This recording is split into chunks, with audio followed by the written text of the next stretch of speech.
Dharmapriya financing company private limited. തദ്ദേശ തെരഞ്ഞെടുപ്പ് നടക്കുന്ന സാഹചര്യത്തിൽ സംസ്ഥാനത്തെ പൊതുവിദ്യാലയങ്ങളിൽ ക്രിസ്മസ് പരീക്ഷാ തീയതികളിൽ മാറ്റം വരും.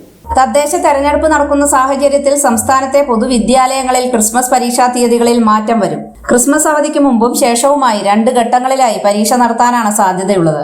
വിദ്യാഭ്യാസ ഗുണനിലവാര അവലോകന സമിതി യോഗത്തിൽ ഇത് സംബന്ധിച്ച് അന്തിമ തീരുമാനമുണ്ടാകും. 2025-26 വിദ്യാഭ്യാസ കലണ്ടർ അനുസരിച്ച് ഡിസംബർ 11 മുതലാണ് 2ാം പാദ വാർഷിക പരീക്ഷകൾ തുടങ്ങുക.